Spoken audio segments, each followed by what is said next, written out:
आज आपको एक बहुत ही महत्वपूर्ण अभिक्रिया के विषय में बताने वाला हूँ, जिसका नाम है हेलोफॉर्म अभिक्रिया। ये अभिक्रिया बहुत ही इंपॉर्टेंट अभिक्रिया होती है।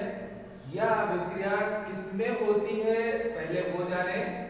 यह अभिक्रिया एथिल अल्कोहल या मेथिल कीटोन युक्त, मेथिल का मतलब CH3, कीटोन युक्त जिसमें कीटोन ग्रुप होता है, CO ग्रुप होता है, ऐसे कार्बोनिल यौगिकों को तनु कास्टिक सोडा के साथ ऐसे कार्बोनिल यौगिकों को हैलोजन अर्थात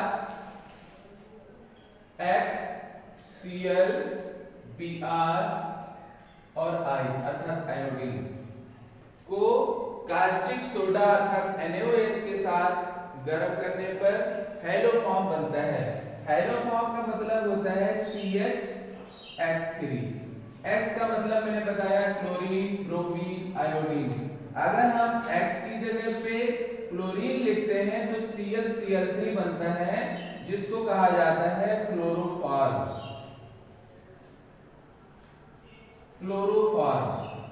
अगर X की जगह पे हमने ब्रोमीन लिया तो CHBr3 बनेगा, जिसको कहा जाएगा ब्रोमोफॉर्म।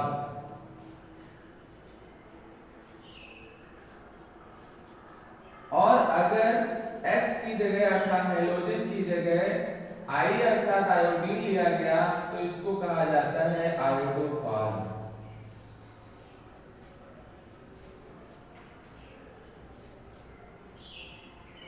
तो ये इस तरीके से हैलोफॉर्म अभिक्रिया होती है, यानी कि क्लोरोफॉर्म, ब्रोमोफॉर्म और आयोडोफॉर्म को ही हम हैलोफॉर्म अभिक्रिया कहते हैं।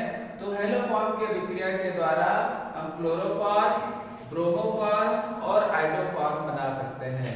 तो यह अभिक्रिया किसमें होती है?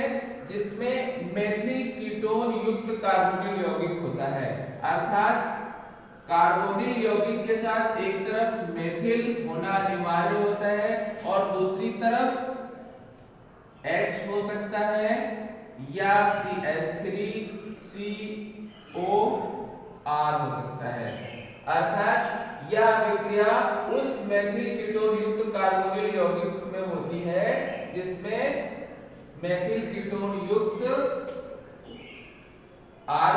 मेथिल कीटोन युक्त यौगिक के साथ R जुड़ा हो अर्थात कीटोन हो, H जुड़ा हो अर्थात एल्डिहाइड हो। अर्थात एल्डिहाइडों और कीटोनों दोनों में यह अभिक्रिया होती है, उन्हीं में होती है जिसमें मेथिल कीटोन ग्रुप जुड़ा हुआ होता है या मेथिल कीटोन युक्त कार्बोनिल यौगिक होता है। और इसके साथ साथ यह एथिल अल्कोहल में भी अभिक्रिया हो सकती है। तो उदाहरण के द्वारा हम समझेंगे इस अभिक्रिया को।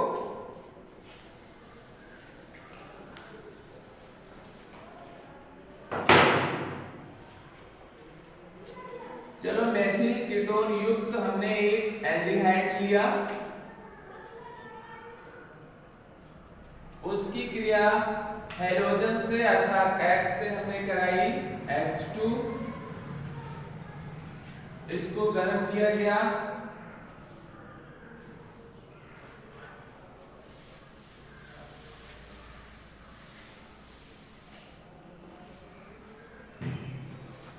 तो होता क्या है, जो हैलोजन होता है, जो फंक्शनल ग्रुप से जुड़ा हुआ पहला कार्बन होता है, उससे जुड़े हाइड्रोजन अर्थात अल्फा हाइड्रोजन को प्रतिस्थापित कर देता है। तो यहाँ पर जितने भी अल्फा हाइड्रोजन होंगे वो हैलोजन के साथ बाहर निकल जाएंगे।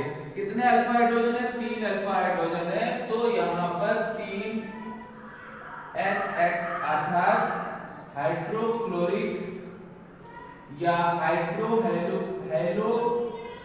अम्ल बन जाएगा, HX बन जाएगा। तो उसके बाद जितने भी हाइड्रोजन होंगे, जितने हाइड्रोजन हटेंगे उसकी जगह पे आके जुड़ जाएंगे। तो यहाँ पर हो जाएगा CH3CHO। इस तरीके से पहले अभिक्रिया होती है। तो यहाँ पर कितने X यूज हुए हैं?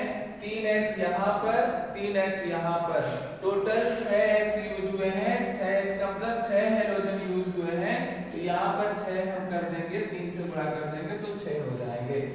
अब यह जो होता है, ये जो यौगिक बना है, ये सोडियम कास्टिक सोडा था, सोडा के साथ अभिक्रिया करेगा, CH3CHO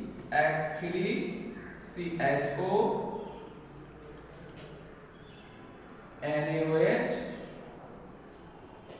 ये तनु होता है, डाइल्यूट होता है।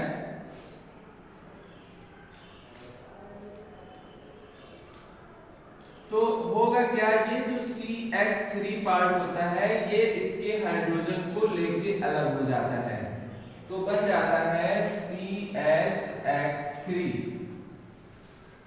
प्लस बाकी का इसमें ये वाला पार्ट आके जुड़ जाता है, तो ये हो जाता है HCOONA,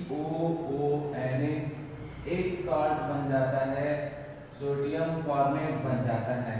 ये हम जानते हैं कि अगर किसी भी अभिक्रिया में एसिड और क्षार आया है तो वो आपस में जरूर रिएक्शन करेंगे, जरूर अभिक्रिया करेंगे, क्योंकि ये दोनों एक दूसरे के प्रति तुरंत अभिक्रिया करके जल और लवण बनाते हैं। तो यहाँ पर हम NaOH की अभिक्रिया कराएंगे HX के साथ,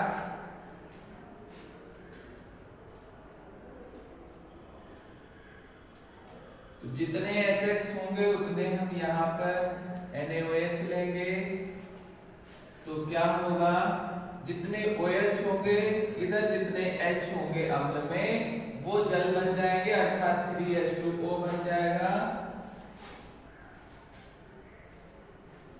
और 3NaX बन जाएगा।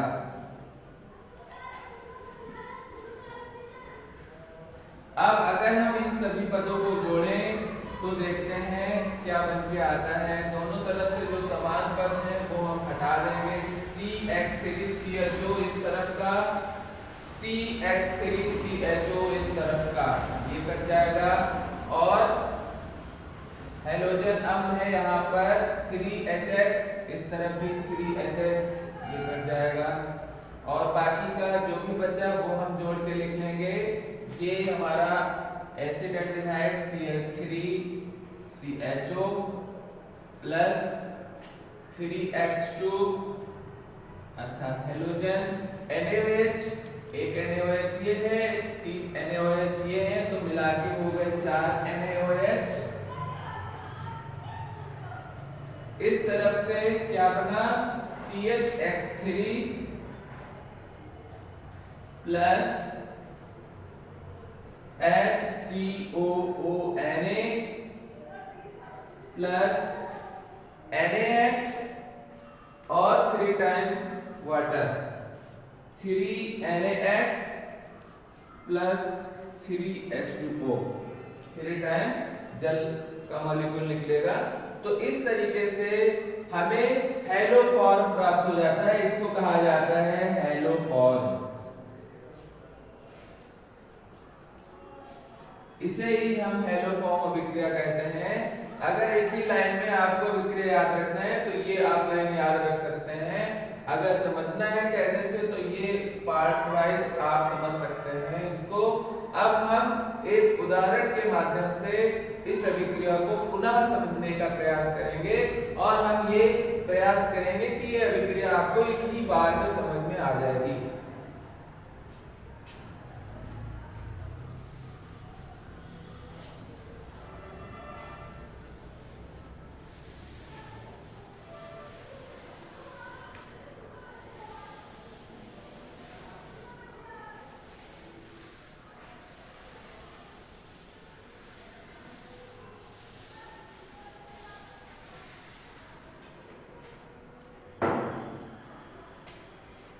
अब हम यहाँ पर देखते हैं कोई एक मेथिल कीटोन युक्त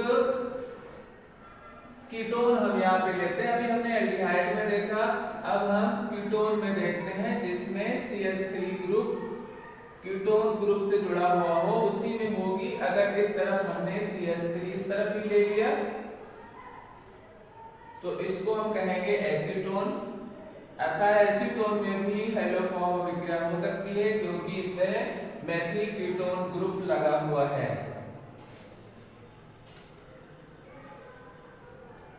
एसीटोन की अभिक्रिया अगर हमने क्लोरीन से की अर्थात Cl2 से की तो अभी हमने बताया Cl2 के साथ अर्थात क्लोरीन के साथ जब एसीटोन को हम गर्म करेंगे तो अभी बताया गया था जो फंक्शनल ग्रुप के साथ हाइड्रोजन जुड़े हुए होते हैं, फंक्शनल ग्रुप के साथ जो भी अल्फा कार्बन होता है उससे जो हाइड्रोजन जुड़े होते हैं अर्थात अल्फा हाइड्रोजन। जो अल्फा हाइड्रोजन होता है वो बहुत ही ज्यादा क्रियाशील होता है, वो तुरंत हाइड्रोजन के साथ क्रिया करके हाइड्रोजन अम्ल बना के निकल जाएगा। तो किसी एक तरफ का अल्फा हाइड्रोजन हम ले लेंगे, इस तरफ का ले लें या इस तरफ, क्योंकि दोनों तरफ अल्फा हाइड्रोजन इसमें है।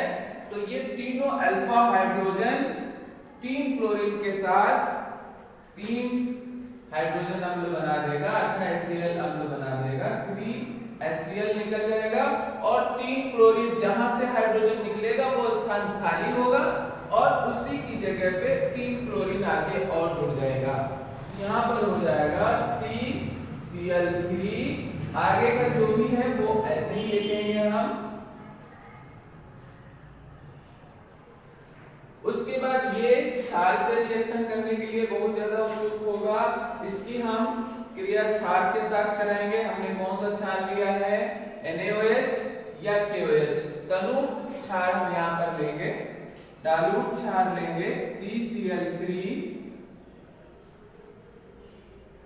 कीटोन ग्रुप CH3, इसकी क्रिया हमने कराई NaOH के साथ। कैसा क्षार लिया गया, डालूट क्षार लिया गया, तनु क्षार लिया गया। तो होगा क्या, ये जो CCl3 होता है ये क्षार के H के साथ बाहर निकल जाता है, क्या बन जाएगा CHCl3, इसको क्या बोला जाएगा, क्लोरोफॉर्म बोला जाता है क्लोरोफॉर्म, ये होता है क्लोरोफॉर्म। बाकी का जो बचा वो एक ही में जुड़ जाएगा, ये हो जाएगा CH3COONA, ये आपस में जुड़ जाएगा तो ये बन जाएगा CH3COONA अर्थात सोडियम एसीटेट।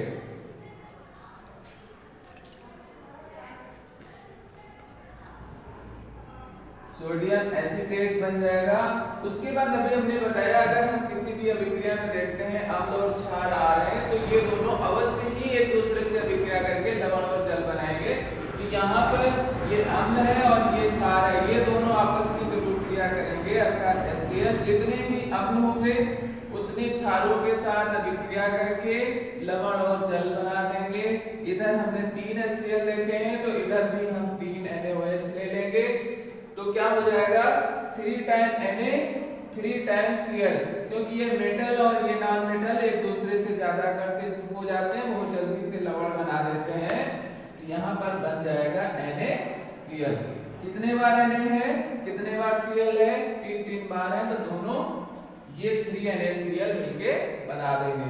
उसके बाद 3H और 3OH, 3 टाइम H और OH मिलके 3 टाइम H2O बन जाएगा। इस तरीके से ये अभिक्रिया आप एक ही में जोड़ के लिखेंगे तो देखेंगे क्या मिलता है। जो दोनों तरफ है उसको हम कैंसिल कर सकते हैं, ये बीच का यौगिक 3HCl कट जाएगा। उसके बाद बाकी का हम जोड़ के लेफ्ट साइड का जोड़ के लिखते हैं, ये है acetone CH3 C double bond O CH3 plus Cl2 chlorine. इधर इसको बैलेंस करने के लिए हम यहाँ पर 3Cl और 3Cl अर्थात 6Cl यूज हुए हैं तो 3 टाइम यहाँ पर हम Cl2 ले लेंगे तो 6 हो जाएंगे Cl, तो यहाँ पर भी 3 टाइम Cl2 हो जाएगा। फिर NaOH 3 टाइम और 1 टाइम, टोटल हो गया 4 टाइम अर्थात 4 NaOH।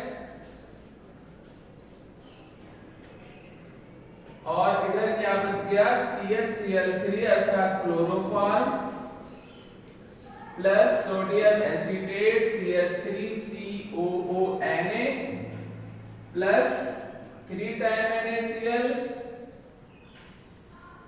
Plus 3 time water molecule अर्थात H2O।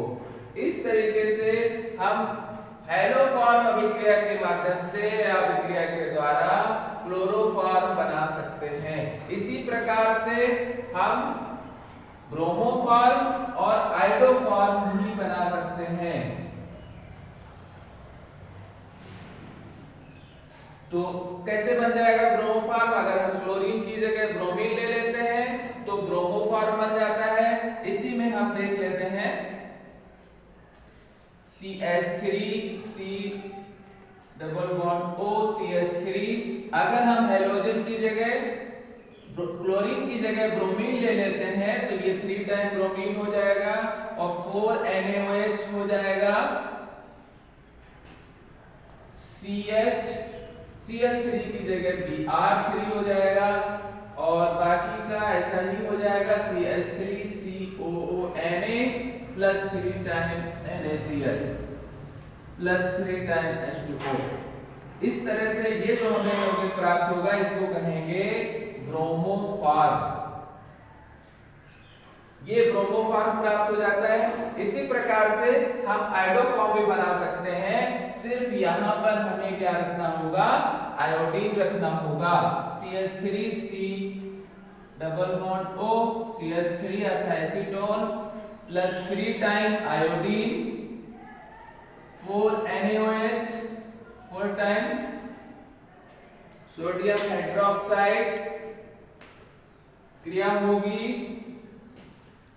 तो बनेगा CH3 जिसको कहेंगे iodoform plus CH3 COONA plus 3 NaCl plus 3 time H2O। इस तरीके से क्लोरोफॉर्म, ब्रोमोफॉर्म और आयोडोफॉर्म हम मेथिल कीटोन युक्त कार्बोनिल यौगिकों के द्वारा प्राप्त कर सकते हैं। और हमने एक बात बताई थी कि यह अभिक्रिया एथिल अल्कोहल में भी होती है।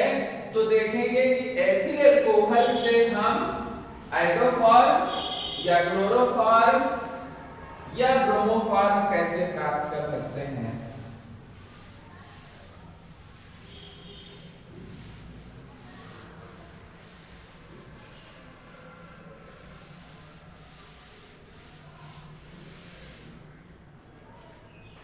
एथिल अल्कोहल, तो एथिल अल्कोहल के विषय में आपको मालूम होगा एथिल मतलब 2 कार्बन वाला अल्कोहल अर्थात CH3 CH2OH। एथिल अल्कोहल की किसी भी हैलोजन के साथ हम क्रिया कराते हैं। कोई भी हैलोजन ले लेते हैं, चलो हमने ले लिया I2 अर्थात आयोडीन। इसके साथ इसको हम जब गर्म करेंगे तो क्या होगा? हम यहाँ देखते हैं कि जो अल्कोहल है उसके साथ जो पहला कार्बन जुड़ा हुआ है उसे हम कहेंगे अल्फा कार्बन। तो अल्फा कार्बन के साथ जो हाइड्रोजन जुड़ता है उसको कहा जाता है अल्फा हाइड्रोजन। तो हैलोफॉर्म अभिक्रिया होने के लिए फंक्शनल ग्रुप के साथ अल्फा हाइड्रोजन का होना अनिवार्य होता है। तो यहाँ पर हम देख रहे हैं कि दो अल्फा हाइड्रोजन है तो होगा क्या? हैलोजन जो होगा, हमने यहाँ पर कौन सा हाइड्रोजन लिया है? आयोडीन लिया है। तो ये आयोडीन जो होता है वो अल्फा हाइड्रोजन के साथ क्रिया करके क्या बना देगा? हैलोजन अम्ल बना देगा अर्थात HI बना देगा। जितने अल्फा हाइड्रोजन होंगे उतने जो है हैलोजन अम्ल हमें प्राप्त हो जाएंगे। कितने हैं? 2 हैं तो 2 HI निकल जाएंगे और बाकी का आपस में जुड़ जाएगा तो हो जाएगा CH3 CHO अर्थात एसिड एल्डिहाइड बन गया। एसिड एल्डिहाइड के विषय में अभी हमने देखी थी रिएक्शन। हैलोफॉर्म विक्रिया एल्डिहाइड करता है, एसिड एल्डिहाइड करता है क्योंकि इसमें मेथिल कीटोन ग्रुप है। इसके बाद देखेंगे CH3 C double bond OH। इसकी क्रिया हम अब फिर से आयोडीन के साथ कराते हैं तो इसमें जितने भी अल्फा हाइड्रोजन होंगे वो आयोडीन के साथ क्रिया करके बाहर निकल जाएंगे अर्थात 3 टाइम हाइड्रोजन अम्ल, यहाँ हैलोजन अम्ल अर्थात आयोडीन अम्ल निकल जाएगा। क्योंकि 3 अल्फा हाइड्रोजन है तो तीनों अल्फा हाइड्रोजन निकल जाएंगे, तो तीनों अल्फा हाइड्रोजन का स्थान खाली हो जाएगा जहां पर आयोडीन आके जुड़ जाएगा। तो CI3, बाकी का आगे का सेम यही जैसा है वैसा ही रहेगा।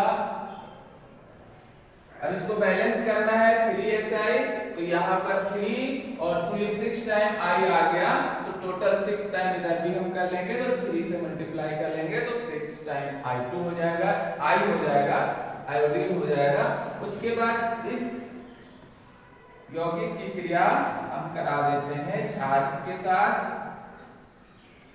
कोई सा भी आप क्षार ले सकते हैं, जैसे NaOH या KOH, जो भी क्षार लेंगे वो तनु होना चाहिए, डाइल्यूट होना चाहिए। तो हमने यहाँ पर NaOH ले लिया, तो NaOH का जो H होता है उस H के साथ इस यौगिक का ये पार्ट निकल जाएगा, अर्थात बन जाएगा CHI3, जिसको कहा जाता है आयोडोफॉर्म।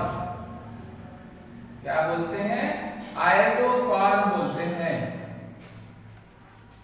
इसको आयोडोफॉर्म बोला जाता है। बाकी का जो भी बचता है यहाँ से ये निकलने के बाद आयोडोफॉर्म निकल जाएगा, उसके बाद जो बचेगा वो आपस में योग कर लेगा और बन जाएगा HCO। इस तरफ का जो ये बचा ये आगे इसमें जुड़ जाएगा COONA, HCOONA, अर्थात सोडियम एक कार्बन है फॉर्मेट, सोडियम फॉर्मेट बन जाएगा।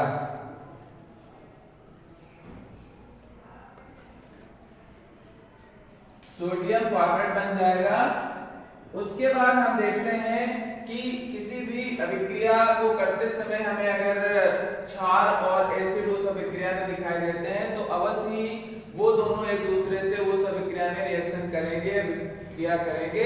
अर्थात यहाँ पर जो ये अम्ल बना है हाइड्रोजन आयोडाइड, और ये जो क्षार है NaOH सोडियम हाइड्रोक्साइड, ये भी आपस में क्रिया करेंगे। तो कितने इधर अम्ल हैं?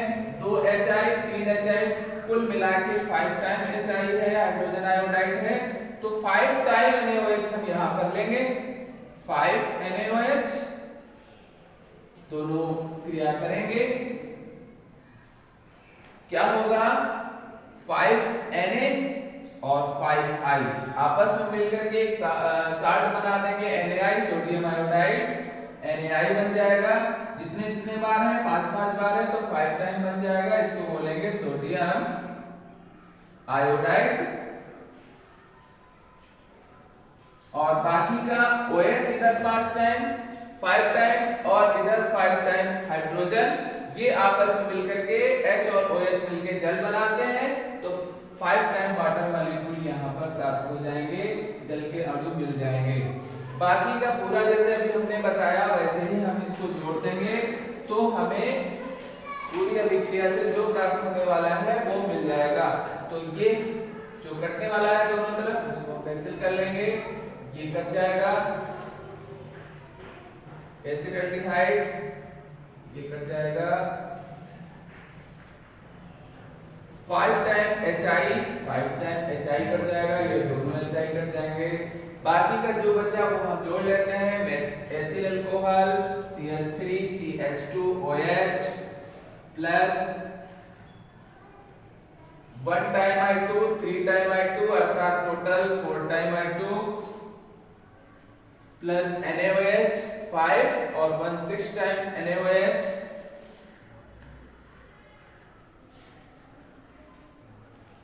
गर्म किया गया, क्या बना? आयोडोफॉर्म बना, अर्थात CHI3 बना, और ये सोडियम फॉर्मेट एक साल्ट बना,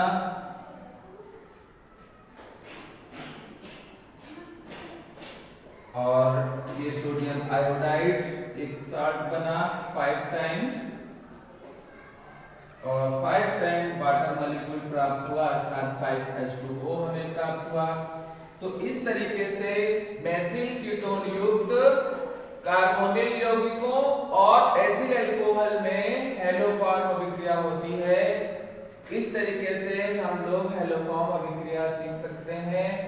हमें उम्मीद है कि आप लोगों को ये वीडियो अवश्य समझ में आया होगा, ये अभिक्रिया आप लोग सीख चुके होंगे। अगर और कुछ नहीं समझ में आया है तो आप वीडियो को दोबारा से देखेंगे, ये हम कह सकते हैं कि आपको ये अभिक्रिया अवश्य समझ में आई होगी। अगर आपको ये वीडियो अच्छा लगा है तो आप इस वीडियो को लाइक अवश्य करें, और यदि आप इस चैनल में नए हैं तो इस चैनल को आप सब्सक्राइब करें।